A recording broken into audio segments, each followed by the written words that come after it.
Gordon proposed us to organize a panel on the subject of agriculture and governance.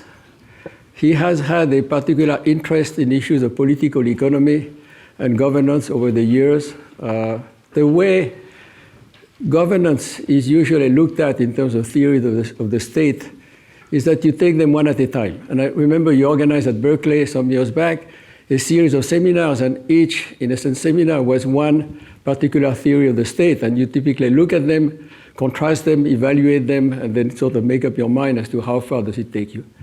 Gordon had an interesting idea coming out of this exercise, which is that the theories of the state each take us to a different angle of what the state does, but they are best looked at together as a policy package where you are going to try to achieve an equilibrium between different types of policies, and the different types of policies eventually correspond to those different strands of the theory of the state. And so in particular, he looked at the kind of neoclassical, so kind of Stiglitz-type approach to the state, where you look at the state as an institution which is going to try to overcome and counteract market failures in search of efficiency gains. So those policies, he called them productive policies or growth-enhancing policies or so-called PERT policies, P-E-R-T. So those are the good guys in the language of the policy contrast which is going to be made, right? On the other side, what you had was the kind of rent-seeking, the Mankiw-Olson, the Ann Kruger, the Bagwadi, in essence, policies which are extractive as opposed to being productive, policies which create net social loss as opposed to net social gains. Those policies he calls the pest, so they're easy to remember. They are kind of the bad guys in the story, and the name goes along with the function. So what he proposed was that, in fact, when you look at a policy situation in a particular country, what you witness is an equilibrium between those different types of policies. And in fact, the two policies are sort of part of an interior solution where there is an equilibrium which is going to be built between the PERT, productivity-enhancing policies, but then those productivity-enhancing policies, especially, for example, as applied to agriculture, where you have eventually inelastic demand, are going to have unequal income distribution implications. There are going to be gainers and losers. The sum of the gains and the losses is positive, so you can have compensation and Pareto optimality. There was always an issue as to how do you pay compensation. And one of the ideas here is, well, maybe the pest policies are part of a political equilibrium where you try to compensate for the negative income distribution effect that prevent you from achieving political equilibrium through those compensatory pest policies. Of course, the sum of the gains from PERT and the losses from pest still has to be positive so that compensation can actually be paid. So he looked at agricultural policy in the United States, inelastic demand. Most of the gains from research and development, your PERT policies are going to accrue to consumers, prices are going to fall. Farmers eventually have to be compensated, and hence the large policy distortions that we witness in terms of protectionism and in terms of subsidies, pest policies, which are thus justified as part of a political equilibrium. Looking at the developing countries, he was chief economist at USAID. That took him around the world, took countless missions to different countries, looking at the policy package for agriculture. And what you see potentially is a more elastic demand, more gains going to producers, hence consumers taxing part of the consumer surplus gain for producers in order to make policy more feasible. That's unlikely to be the case in most situations where we see very little research and development. And as a consequence, what we see is taxation of agriculture without compensatory investments. The PERT policies are missing. And what we see is stagnation and backwardness in agriculture with extensive rural poverty. This was backed up by the important work that was done by Ann Kruger, by Alberto Valdez, by Maurice Schiff, and then subsequently by Kim Anderson. Gordon, together with Jo Swinen, contributed to this empirical analysis, strong support for those policy distortions. So the PERT pest framework, which is an important theoretical contribution, an important contribution in terms of an analytical framework that you can take to the data and that you can take to policy, was quite effective to look at what was the main determinant of stagnation at the time, which was price distortions towards agriculture. Now, if we look at what happened since, those price distortions are largely gone, right? the recent work that Kim Anderson did, the recent paper that you published in the Journal of Economic Literature, makes the point that good policy, in a sense, got rid of the price distortions. Yet what we see is continuing stagnation, continuing underinvestment in agriculture, continuing underinvestment in research and development, as we saw yesterday. And as a consequence, what we need is a new political economy interpretation of why that may be the case. So this panel, in responding to your invitation, decided to take on that challenge and to take your theory to the test of whether it can apply to one of the dominant problems that development economies face today, namely what is happening in sub-Saharan Africa, and why is sub-Saharan African agriculture not performing better in spite of the reliance of those economies on agriculture, in spite of the promise that agriculture is offering to those countries. So I'm going to turn to the panel and basically ask them the question, given what we see in terms of underperformance, underinvestment in agriculture in sub-Saharan African countries, is the PEST framework useful to you in your way of seeing it and in your way of understanding it to come up to an interpretation that would not only help us understand why the reproduction of this puzzle of underinvestment and mismanagement of agriculture in a context where agriculture should be, as Jo Stiglitz said yesterday, in the context of premature deindustrialization, you need a broader spectrum of sources of growth, which includes first and foremost agriculture and agro-industry, along with tourism, along with commodity exports, etc.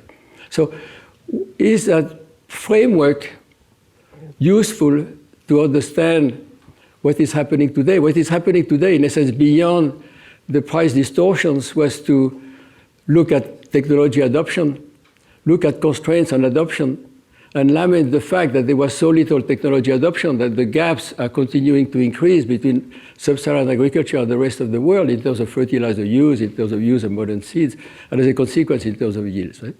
So does the framework help you think as to why there is underinvestment and underperformance?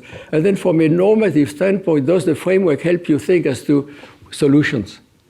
Namely, what could be done given the outcome that we see that we do not like? We know where it is coming from in terms of facts, namely underinvestment. We don't understand necessarily where it is coming from in terms of determinants and political economy determinants.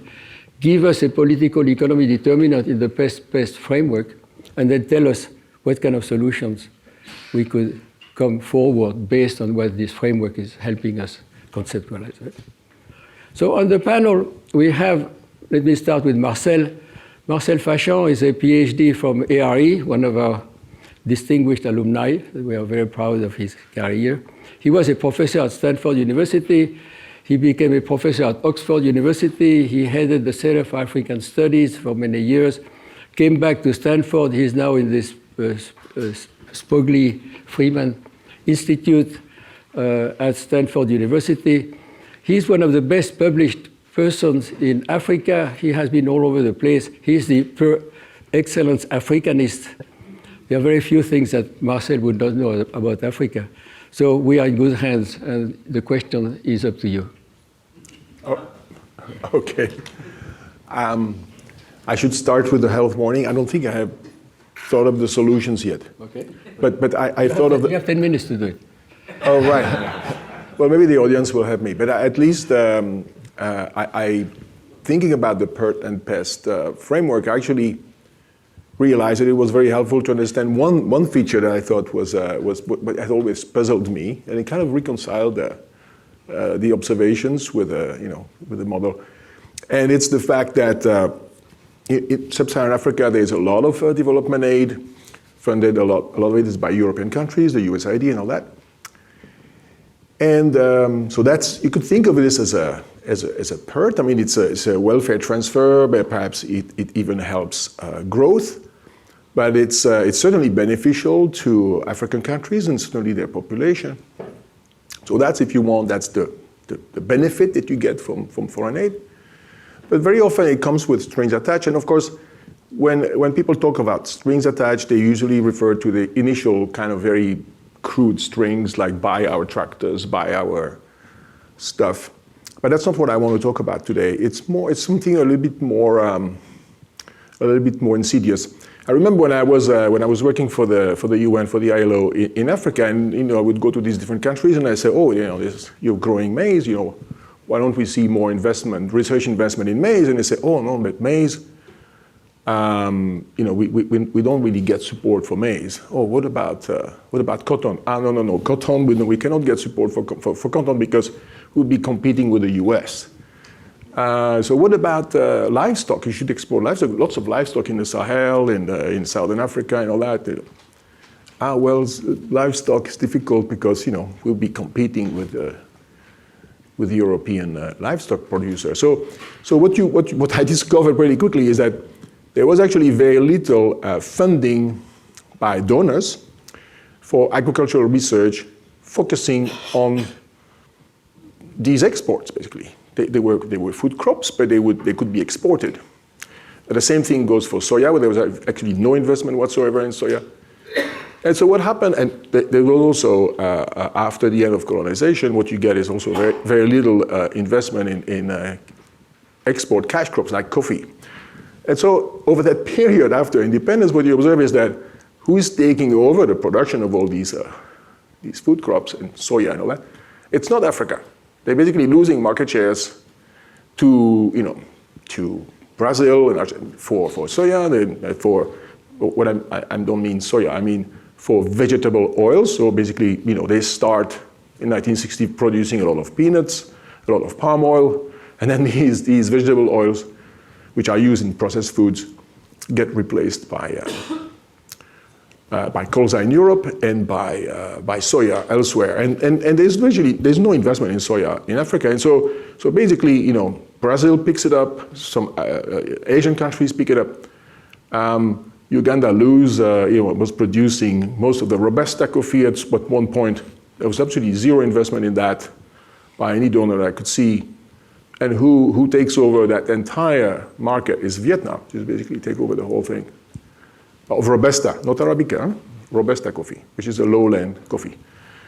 So I could continue with examples like that. So I thought that was weird. And then of course, when I asked why are you doing that?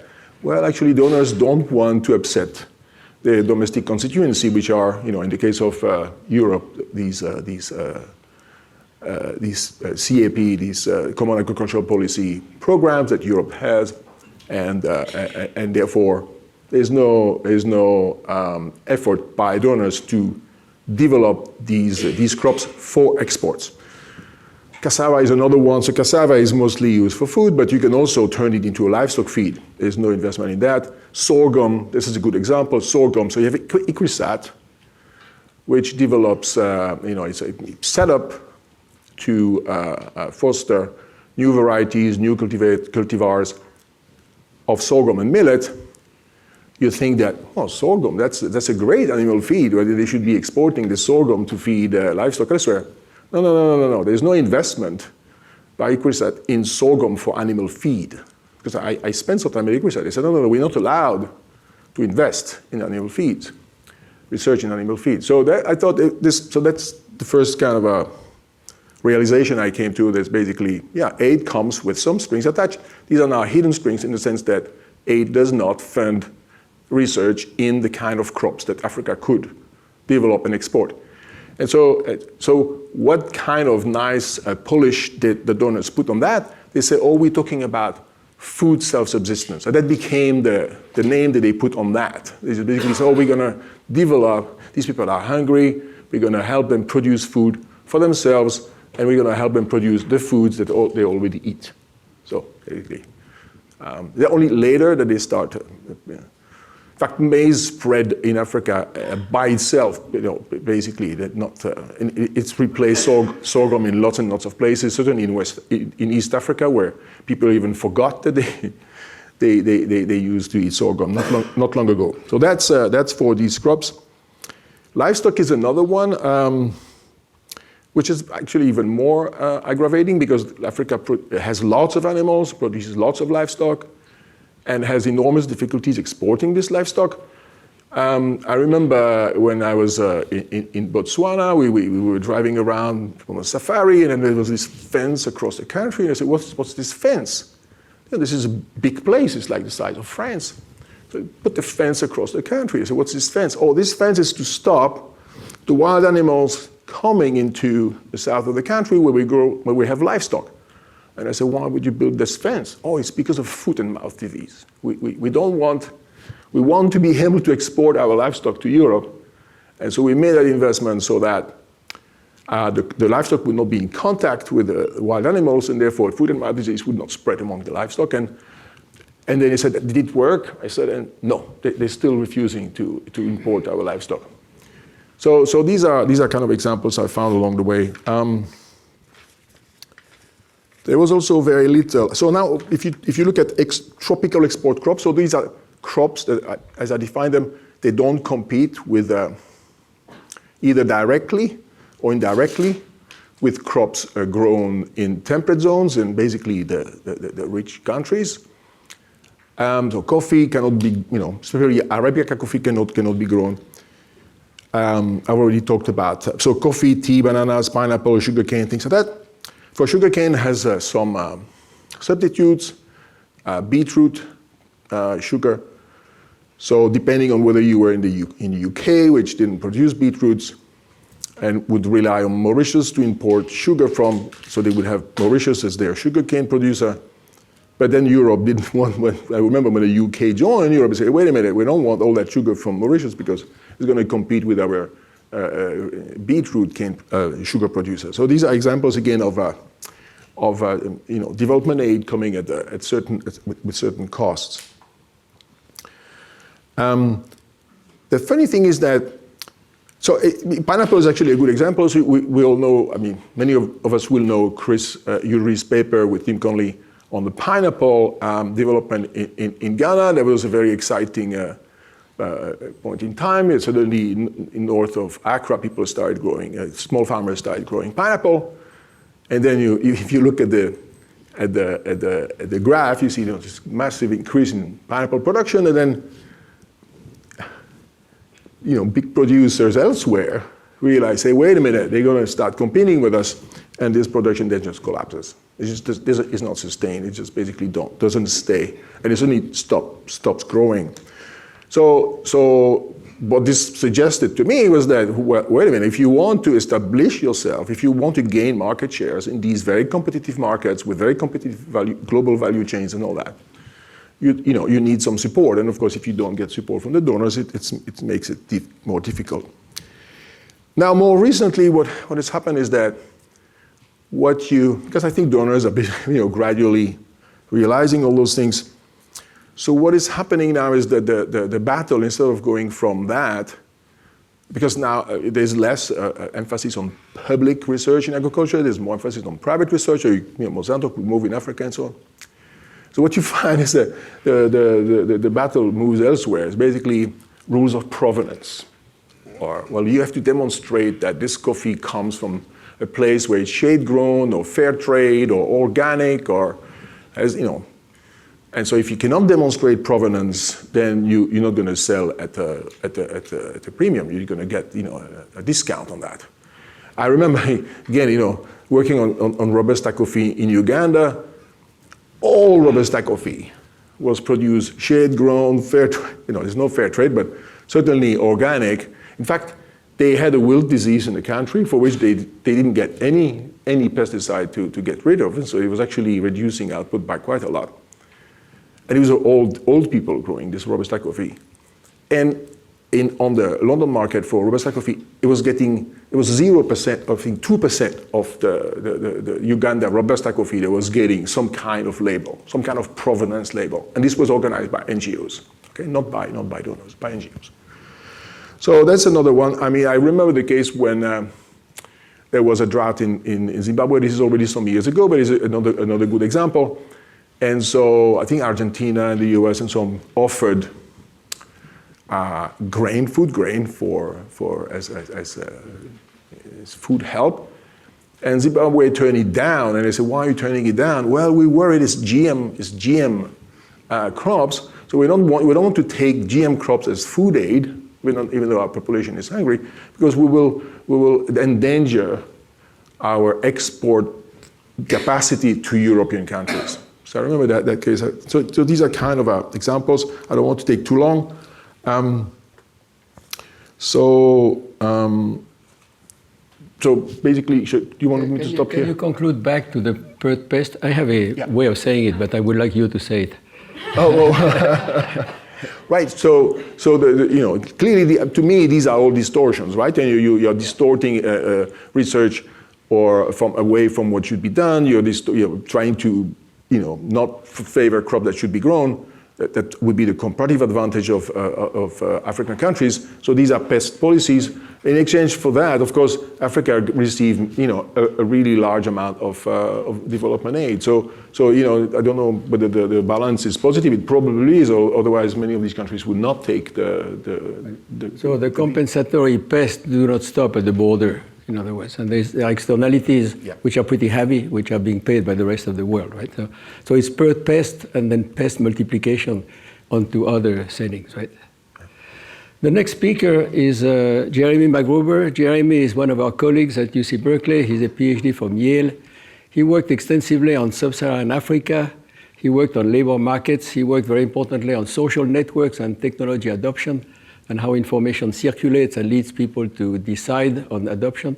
But then more recently, he's worked quite closely with the World Bank on issues of irrigation, and especially irrigation in Rwanda. And when we looked at the theme here, in a sense, in terms of sub-investment in agriculture, one of the big missing investment has to be irrigation. Only 4% of the land is irrigated in sub-Saharan Africa, 60% is irrigated in Asia, and it's unlikely that you can increase yields and stabilize yields and also diversify cropping patterns unless you have irrigation. So, Jeremy, can you use the Perth pest framework to give us an interpretation of why so much underinvestment in irrigation in sub-Saharan Africa? I will do my best. Okay. So, Alain, thanks for that introduction. And you stole my first paragraph. So let me go to the second one. So I've been thinking a lot about irrigation lately, in part because I've been working on a big evaluation of some large irrigation schemes in Rwanda. Irrigation is something that I think both the academic and donor community has sort of forgotten about. The large gains in yields that we've seen in most of the developing world have been accompanied hand in hand with increases in irrigation access. And it seems remarkably implausible that that isn't an important contributor to them, even setting aside all the empirical work we have that suggests that it is. It also, the donor community right now is pretty excited about agricultural transformations, which involve a switch into commercialization, the growth of high-value crops. That's completely impossible without water control. And so I think both the academic and donor community has really failed trying to understand the yield deficit in Africa by ignoring the fact that farm systems are just entirely different in Africa, where, as Alain mentioned, only about 4% of arable land is irrigated. Now, why is Africa not irrigated? A lot of it, a lot of it has nothing to do with interesting economic questions, and it's just because the hydrogeology is not as suitable for irrigation as it is in South Asia. But some of it, I think the PERT pest framework is useful to think through. And Gordon's work on that in particular. What happens if irrigation schemes are constructed? Well, especially without the ability to dig bore wells and pump on a micro level, constructing irrigation means building large-scale irrigation infrastructure. That's going to transfer benefits to a minority of farmers at the cost of other farmers. Presumably, if that irrigation is successful, prices will go down, and those farmers' product will be worth less, and they won't be producing anymore. And it may also benefit consumers, although if consumers are primarily the tax base, it's sort of unclear who's going to be the primary beneficiary on that. And so what does that mean in a PERT pest framework? Well, clearly irrigation is a PERT technology. This is something that's going to massively expand the production possibility frontier for these farmers. But at the same time, in order for it to be a politically viable one, it almost certainly will need a compensating system of transfers. So I do best thinking about the smallest picture I possibly can, and I tend to struggle thinking about bigger picture things. Where I've been working, the small picture is irrigation in Rwanda. The Rwandan context, they've pursued irrigation in a few different ways. One of the primary ways that actually is not where my study is on large-scale irrigation for staple production in the dry eastern part of the country. That's where it's possible to have economies of scale, where they're able to produce much more maize at much lower prices as a result of modern irrigation infrastructure. I think thinking through these agricultural bundling frameworks, it's not surprising that the government, in addition to rolling out these sort of large-scale maize production irrigation infrastructures, has been engaging in compensating policies, these pest policies, such as maize price supports, fertilizer subsidies, actually the exact ones that Gordon wrote about in his paper. Now, there may be other reasons for those as well, but I think thinking through it in this framework makes a lot of sense. So over the past 5 years, I've been actually looking at a different irrigation context, which is some systems that the government built in some of the wetter parts of the country, the west, the south, and the central parts. What's interesting from an econometric perspective about these irrigation infrastructures is that they share several properties. One is that those parts of the country are quite hilly. So the way that the irrigation systems are built is there's a canal that cuts across a contour of the hillside. They're all gravity fed, which is nice from a sustainability perspective because you don't have to worry about pumps breaking down. But it has this tweak, which is that because they're gravity fed, everyone whose plot is below the canal is going to get water. Nobody whose plot is above the canal is going to get water. And so we have both variation, which is great for evaluation, and some very clear differences in access and potentially needed transfer policies that are going to exist even within the villages that gain access to this irrigation. So what we've done is we've collected panel data on plots just both above and below the canal, and just compare plots that are literally right next to each other. It's just that one of them was below the canal, and so it gets access to water, against one that was above and does not. And we can see immediately that irrigation has similar potential in Rwanda as it does in South Asia. The estimate we get on yields is about a 50 to 70% increase in yields associated with irrigation access. Now this is not a part where economies of scale are really possible. The plots are tiny. And mechanization potential is pretty limited on steep hills. And so the way that these yields gains are realized is entirely through cultivating high-value dry season horticulture. And so farmers are previously were leaving their land fallow or else cultivating bananas in the dry season, and now are cultivating horticulture. So thinking through this in a pest framework, presumably the people who farm land below the canal are benefiting. Consumers who value dry season horticulture are benefiting. And the producers of people that were producing substitutes for dry season horticulture presumably are losing out. What I want to just sort of conclude with, so schemes like these are rare in Africa. And I think one of the things we can say with our data is an additional wrinkle in addition to the expense and the governance issues that others have really focused on with irrigation as to why they might be rare. And in particular, what we see in our data is despite the fact that potential yields are growing up a lot in a time when farms were otherwise not very well engaged, only about 30% of the farmers that gain access to this water actually use it. And using it is free, so this is 30% turn on the valve. So that could in principle be efficient if returns are very heterogeneous. It could be inefficient if there are market failures. We have a test for inefficiency that I'm pretty excited about that I'm happy to talk to people about later. But it looks like this is inefficiently low use of the system, that this isn't rationalizable with profit maximization. Well, it is at the farmer level, but not at the system level, let me say. And so we show that it's low, and in particular, we show that frictions in land and labor markets are a prime reason why there's an inefficient use of this infrastructure. It goes without saying that 30% use is far below what the government projected when it built these sites. It's far below what would even be necessary for a reasonable tax base to pay for ongoing operations and maintenance costs. I think it's not a surprise that land and labor market frictions are important in Africa. Everyone who spent time in Africa knows that land markets don't function well and that labor markets barely exist in rural settings. Our setting is actually pretty favorable. The land is titled here, and there is sort of a labor market, but it's small. What does that mean? Well, it means that when we try to implement PERT interventions, particularly high return infrastructure interventions that might actually achieve something related to the agricultural transformation, we not only have to worry about these pecuniary externalities, which might undermine it, but we might also need to intervene in complementary markets. And in this place, we may need support in land and labor markets in order for farmers to achieve anything close to the PPF associated with this expensive intervention. it's worth noting that these are politically challenging things to work with. What our data suggests is that what needs to happen is land needs to be reallocated from farmers that have little available labor to farmers that have a lot of available labor.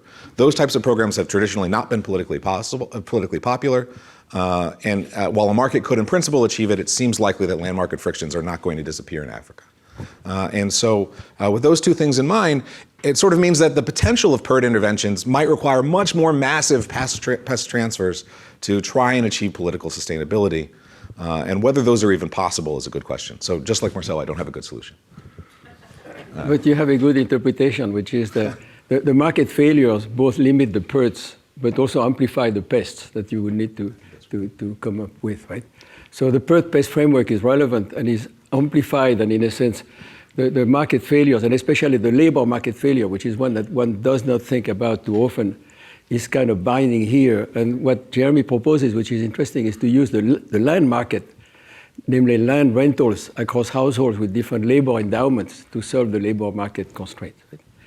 So we're going to turn to Michael Carter. Michael is a professor at UC Davis. He is a very distinguished Africanist and development economist. He is the head of the BASIS project, which was at the University of Wisconsin with him before, which he took fortunately to the UC system when he came to Davis. It's a large endowment from the Feed the Future project under USAID. It was just renewed for a significant amount of money under the aegis of markets, risk, and resilience. And so we always welcome Michael, because for us he's a big source of money, and we like to court him for the money that is available to him and that he generously assigns. But Michael has worked very extensively in Africa. He developed an expertise in the last year which is quite unique. He's worked on the issues of risk, he worked on the issues of insurance, and he worked on the issue of index-based insurance and how to make it work. And it's one of the most interesting, in a sense, theoretical propositions that if classical insurance does not work, index insurance should have a lot of appeal, but it has been hard to make it work. So Michael, for what you do, can you use the PERT pest framework and tell us why underinvestment in sub-Saharan Africa, but also why, for example, such attractive potential technological innovations and institutional innovations like index insurance may be limited? Sure. Yeah. Thank you, and thank you very much for inviting me to speak at this event. It's a great pleasure and honor. So I didn't quite tell Alain what I would speak about, so I didn't want him to have it summarized. So give him a little bit of a tough time here. But I want to sort of put out a thought or an argument, and I think it actually complements very well what we've just heard. And I want to suggest that the level of what I'm going to call effective inequality may be too large in sub-Saharan Africa to create a critical mass of incipient sort of commercial farmers to make PERT policies, to use Alain's word, to make PERT policies politically bankable.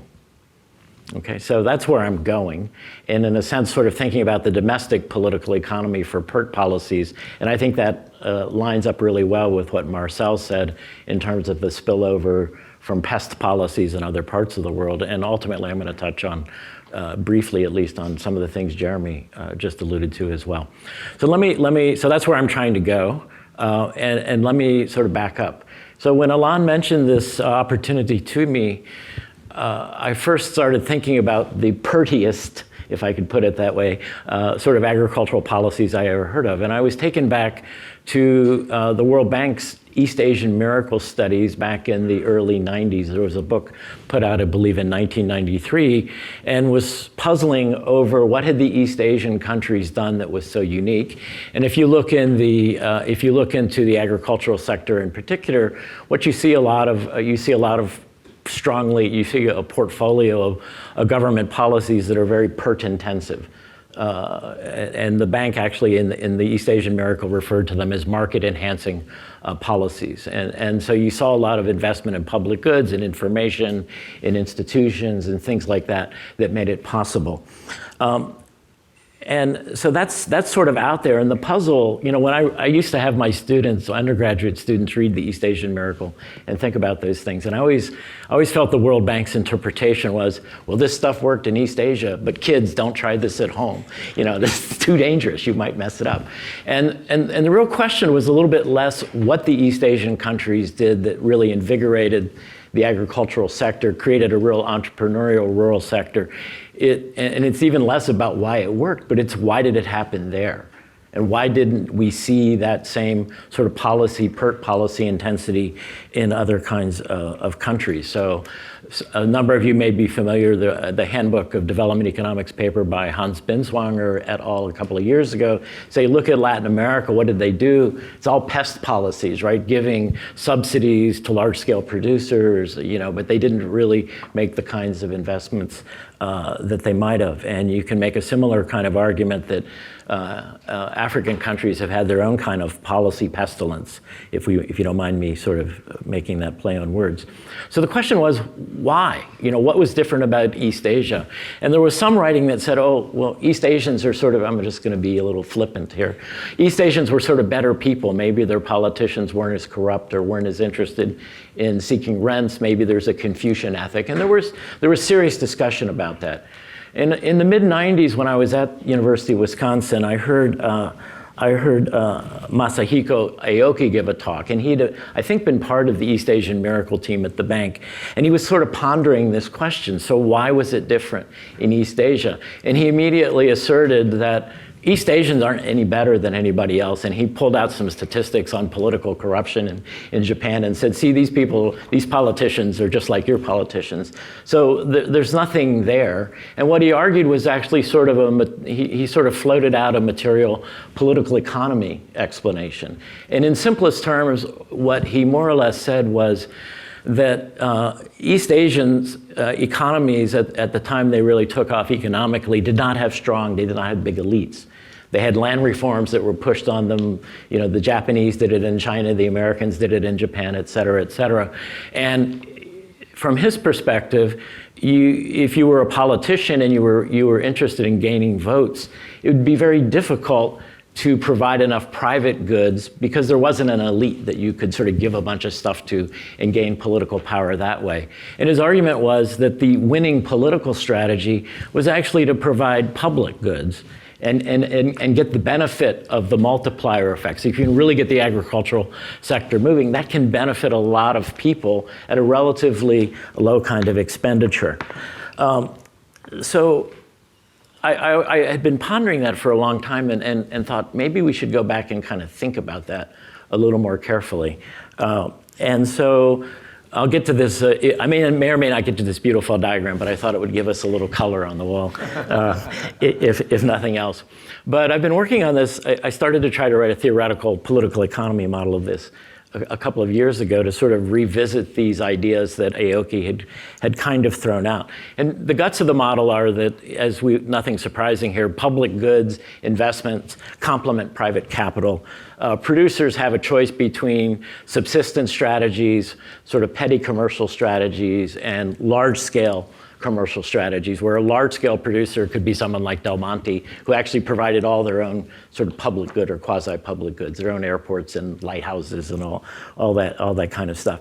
And then the government comes along, and the government has a choice or the political sector has a choice to provide public goods or private goods to the rural sector. And the question is, what's gonna happen? So this is work with John Morrow, who's now at King's College in London. And we put this all into a model to sort of think about death. And it allows us to do a thought experiment in this sort of context. And what the thought experiment and the theoretical modeling reveals is that Aoki is actually basically correct. So taking the parameters of the model, taking the parameters of the agricultural economy as fixed, if you increase inequality, you will move the political economy into a dual equilibrium system, where one equilibrium is one in which there are no public goods provided and the government spends its resources just on basically not taxing and therefore letting rich people have private goods. The other possible equilibrium is a high public good kind of equilibrium. But interestingly, as you shrink inequality, holding everything else equal, that first equilibrium goes away, and the only equilibrium, consistent actually with what Aoki was suggesting, the only political economy equilibrium using kind of standard voter models is in fact one where the government optimally, or politicians optimally choose to offer PERT-intensive kinds of public expenditures. Now, one of the things that's interesting about this is to sort of think a little bit more and a little more deeply about what's actually the political economy that's going on here. Now, this beautiful diagram behind us is meant to illustrate the following thought experiment. The vertical axis is the wealth distribution, so we can think of an economy as characterized by a more egalitarian distribution of wealth or a more spread out distribution of wealth. And that's sort of how we conduct our experiments. And the horizontal axis there is the amount of public goods that might be provided. And then the color scale is telling us what fraction of their assets would an individual at any point in that space be willing to offer in order to pay for that public good. Okay, and the interesting thought is if you're a producer, a relatively low wealth producer, and you're trying to make the transition from subsistence to sort of petty commercial, your political contributions compete in your budget constraint. They compete with your investment that you want to make in your own farm. Okay, so you may have a lot of people that would be willing to, they could benefit from public goods, but actually their capital constrained ability to make political contributions is actually quite limited because the shadow price of money is really, really high for those same individuals. And what you're seeing in this diagram is the people at the top are actually willing to contribute a rather large fraction of their income to oppose public good policies. And the people in the middle are willing to provide a little bit of positive money, but they can't provide very much. Because if they provide very much, given a budget constraint that includes their business investment plus their political investment, then they can't actually benefit from the business investment. And then the people at the very bottom are the ones that are going to stay in subsistence. And why do they care if there's a better road built if they're going to be kind of autarkic? So I think the assumption, what sort of comes out of this is sort of a really interesting reflection on what does it take to create an effective political constituency, again, using fairly standard sort of voting political competition models to make it work. The final point I want to make is then bring it back into Africa and bring it back to risk and irrigation just a little bit.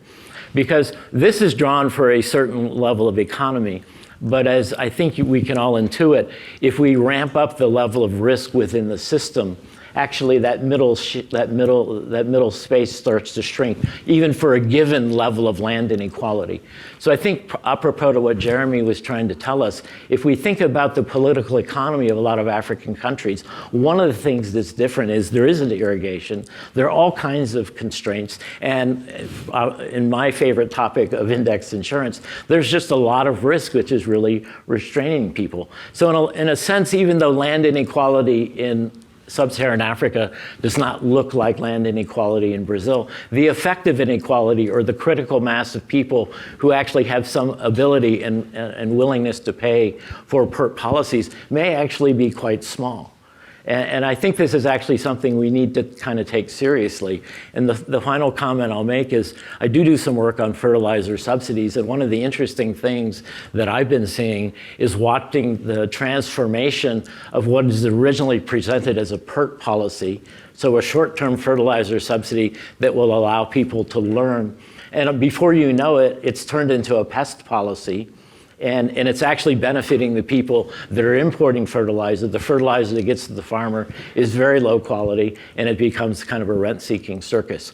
So I don't know exactly what the answers are either, but I do think... Welcome to Indonesia. Yeah, okay. So, but anyway, that's what I wanted to share with you. Thank you. What's important, I think, is to bring in the issue of inequality and to bring in the issue of the capacity to exercise voice and how this is going to affect the choice of policy. I also like the concluding observation that you can actually design smart pests, in a sense. The smart pest would be transfers that induce learning, which are then one-time pests and become self-sustaining in terms of being PERT. But what you are also saying is that you can have the opposite. namely what is initially a smart pest can be captured politically and can be reproduced subsequently as a pest. Right? So let me open for discussion briefly, and then we'll try to go back to the panel and to conclude. We have to give an answer to Gordon in a sense as to how far is theory going to go in the future in explaining what is happening in sub-Saharan Africa. So hold on, Gordon will give you an answer, but in the meantime, let's have a discussion. Are there any questions that we could collect? Camille, please go ahead. Yeah, hi.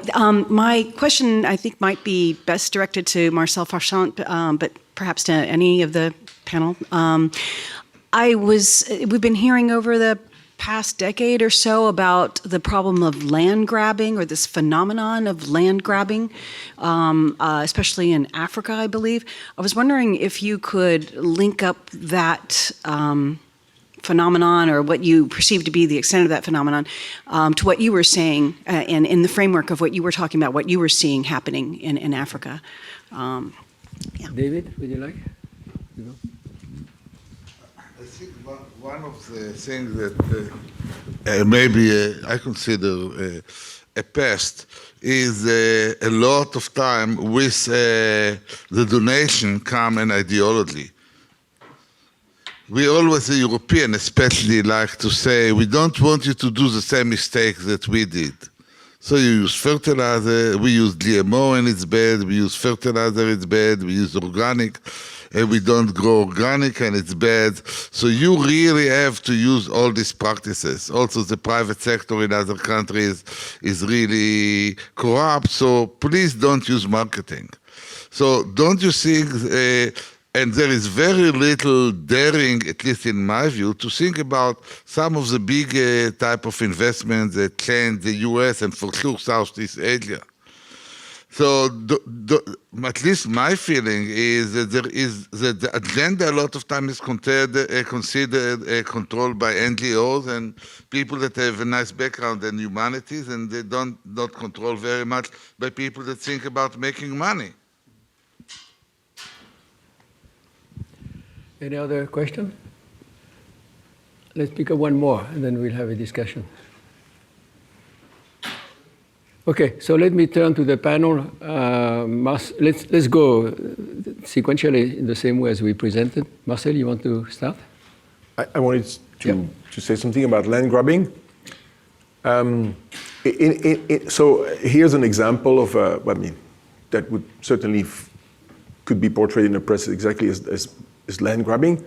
I think South Korea tried to strike a deal with Madagascar. Yeah. I think it was like from the press article I read, it was like 1 million hectares, so it's a really large area. But they were gonna, I know that area, it's kind of west of the capital, and it's an area with no roads, basically virtually inaccessible. Even though it's between the capital and the ocean, it doesn't have any road. If you want to go to the ocean, you have to go all the way around. And it's got a lot of cattle there, and there are sort of crime with the cattle feuds and so on. So it would have been beneficial to kind of develop that area, put some roads and all that. And that's what the South Koreans proposed. And they were going to export to Korea. They were trying to export food to their country. So it was kind of ticking several of the boxes that we would care about. But of course, they were doing this as a very large-scale program. And of course, you heard what Jeremy was saying about the difficulties about land and land control and all that. So they figured, well, we need the government to guarantee that we will be able to grab the land, basically be able to not to have a holder problem whereby you put all the infrastructure and then people say, no, we're not going to let you actually capitalize on the infrastructure you put in. So it's like the U.S. railway system. When the U.S. they build the railways, they have these zones around the world that is given to the railway. So it was kind of a little bit the same kind of logic here. They completely backfired. You probably heard of that, but the prime minister at the time, or president at the time, basically faced riots in the streets of Tananarivo. There was a radio DJ that basically accused him of selling out the country in this case, so it's a land grab. And basically that kind of, let's say, reformist prime minister or politician was replaced by a populist politician who used that argument to take over. And as soon that politician took over, and basically the deal was immediately canceled. So this is so that kind of gives you a whole bunch of. So why is it after 40, 50 years of independence, why Madagascar finds itself in a position where a foreign government can actually say, "Oh, we're going to do better than you." That's the puzzle. So why do we get to that point? I think we get to the point partly because of what I explained earlier. Basically, there's not been enough investment in some of these places, and therefore you get lots of very small landowners who basically they're not supported enough to become commercially oriented and so on. And so basically then they are at the mercy of land grabs. So that's my conclusion. Jeremy? Yeah, I mean, I agree. I think the one thing I would add on that topic, the problem is that it's not clear that it's possible to actually properly create a transfer policy to compensate someone from taking their land, or what that would look like. I mean, I think it almost certainly is the case that very small holdings of farms in sub-Saharan Africa are not consistent with the idea of massive agricultural productivity growth. And with that in mind, some sort of consolidation is going to have to happen, and presumably the frontier would push out faster if that was done by an international capital-intensive farming activity rather than a domestic one. I don't think that the fundamental challenge is so much the idea that foreign investors want to farm this land. I think the problem is that it's not very clear that it's possible to adequately compensate farmers for the land. And thinking, actually, this is a really useful use of the PERT-PEST framework, thinking through what the right transfer policy would be, and I think it probably involves something that would engage labor as well as a direct payment for the land, could be potentially really interesting. I'm not sure that we've seen many examples of that because governments aren't so accountable to the people that they can't just take it. Yeah, that's a good point. Yeah. Michael? Okay, thank you. Yeah. Again, I can't speak so much to David's questions, but on the land grabbing as well, I think the interactions there are really important and do get it back to the nature of labor markets. Let me give a couple of Latin American examples which I think we should think about these things very carefully. In Paraguay, for example, there was a very large soybean export boom some years ago, and there were these stories of campesino households who sold out their land on the soybean frontier, and they said, "Oh, we're going to go, we're going to get jobs, or we're going to go buy land in another part of the country." But once prices started changing, and also when mechanization came, the jobs didn't really appear, and you got what some people started calling an exclusionary growth path, where you had both a concentration of land but also kind of a dip in wages, and that spilled over into other parts of the country where there wasn't export booms, but then that area got overpopulated and land prices started rising there. I mean, again, I think it does come back to the absence of PERT policies. I actually wrote my own dissertation on the Peruvian land reform, and I was just back in Peru recently for a conference celebrating the 50th anniversary of the Peruvian land reform. And one of the interesting things was the discussion around, how little has changed, especially in terms of support for the small-scale farming sector. So if you look at what's going on in Peru now and what's happened in the land reform sector, it's not been land grabbing in the same sense of Africa, but we're looking at small-scale farmers that they still don't have adequate access to capital. They don't have adequate access to risk management instruments. And so they're at a competitive disadvantage. Now, whether it's cost effective to try to, improve those things for small scale farming, to as I used to say, let people be pulled out, not pushed out, I don't know, but I think it roots fundamentally to that in Africa right now, where there can be extremely strong incentives for other people to take over the land, precisely because the current occupants and users of the land are not in a position to be particularly productive. So we had an interesting contribution also sent to us by Kostas Tamoulis. Kostas was one of the early PhD students from Gordon Rouser, developed his whole career at the FAO, ended up in a very high position at the FAO. The proposition he made was that in many situations, pests can be smart, and so a smart pest becomes a PERT, and instead of having a PERT-pest equilibrium, you end up with a PERT-PERT equilibrium.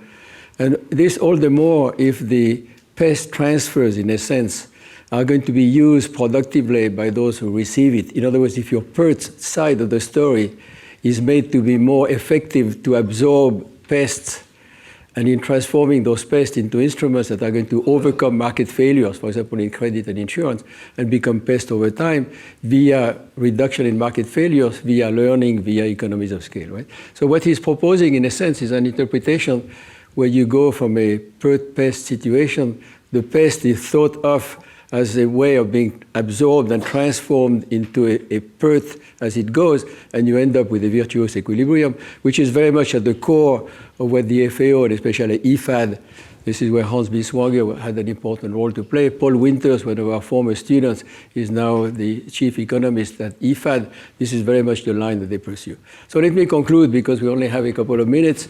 I think what's important of this PERT-pest framework is the versatility.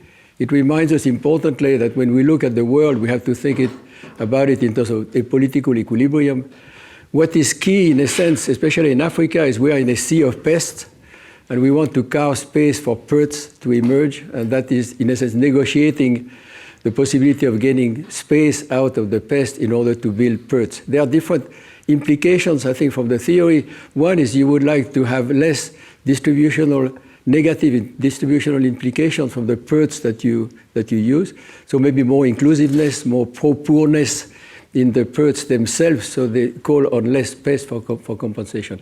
And the second is, as Costas and also has been said here, to use the pest in a smart fashion. So the pest, instead of creating externalities on the other countries or being amplified by market failures, can be transformed into PERT outcomes of their own. So Gordon, thank you. Congratulations for the opportunity, and we look forward for more.